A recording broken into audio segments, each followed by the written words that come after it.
Hello my subscribers, again welcome back to our channel ఇట్లు మీ అనుతో నాని. ఇవాళ నా స్టైల్లో కాకరకాయ ఫ్రై ఎలా తయారు చేసుకోవాలో చూసేద్దామా మరి. ముందుగా కాకరకాయలు అయితే నేనైతే ఇలా 4 అయితే తీసుకున్నాను. వీటినైతే చెక్కు తీసి పక్కన పెట్టుకోవాలి. ఇలా చెక్కు తీసుకున్నాక వీటినైతే వాటర్లో వేసి క్లీన్ చేసుకోవాలి. చూసారా, ఇలా అయితే చెక్కు తీసుకోవాలి. ఇలా 1 బై 1 వేసి బాగా నీట్గా వాష్ చేసుకోవాలి. క్లీన్ చేసుకున్నాక ఇలా నైఫ్తో అయితే వీటికి ఘాట్లు పెట్టుకోవాలి. తర్వాత స్టవ్ అయితే ఆన్ చేసుకొని ఒక బాండీ అయితే దాని మీద పెట్టుకోవాలి. పెట్టుకొని మనకి ఫ్రైకి కావాల్సిన ఆయిల్ అయితే అందులోకి వేసుకోవాలి. తర్వాత 1 బై 1గా ఇలా కాకరకాయలు అయితే ఇలా ఆయిల్లోకి డిప్ చేసేసేయాలి. ఇలా వేసుకున్నాక ఒక 5 మినిట్స్ వరకు దాన్ని మూత పెట్టుకొని వేయించుకోవాలి. ఒక 5 మినిట్స్ తర్వాత మూతనైతే తీసివేసి ఒకసారి గరిటెతో దాన్ని 2 వైపులా కాల్చేలాగా తిప్పుకోవాలి.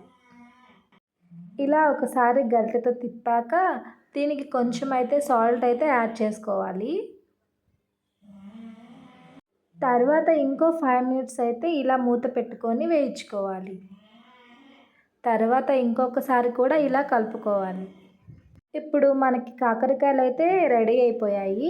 వీటిని పక్కకు తీసుకొని ఒక ప్లేట్లోకి అయితే పెట్టుకోవాలి. ఇలా 1 బై 1 అయితే ప్లేట్లోకి తీసుకోవాలి. ఇప్పుడు ఇదే ఆయిల్లోకి కొంచెం ఆనియన్స్ అయితే వేసుకోవాలి. ఇందులోకి 2 ఎండుమిర్చి అయితే వేసుకోవాలి. కొంచెంగా గుళ్ళు అండ్ కొంచెంగా పచ్చిశనగపప్పు అయితే వేసుకొని వేయించుకోవాలి. అండ్ చివరిగా కొంచెంగా పసుపు అయితే వేసుకోవాలి. ఇలా వేసుకొని ఒకసారి దీన్ని కలుపుకోవాలి. ఇలా కలుపుకున్న దానిలోకి కొంచెం కరివేపాకు అయితే వేసుకోవాలి. వేసుకున్నాక మీకు రుచికి తగ్గట్టు కారం అయితే వేసుకోండి.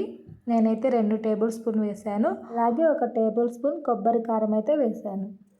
ఇలా వేసుకున్న దానిలోకి మనం ముందుగా వేయించుకున్న కాకరకాయలు అయితే అందులోకి వేసేసేయాలి.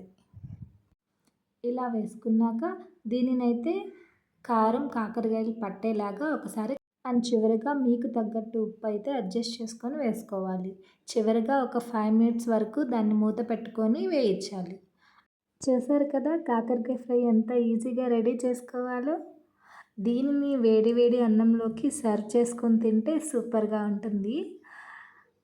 ఇలాంటి మరిన్ని వీడియోస్ కోసం do like and share subscribe my channel ఇట్లు మీ అనుతో నాని.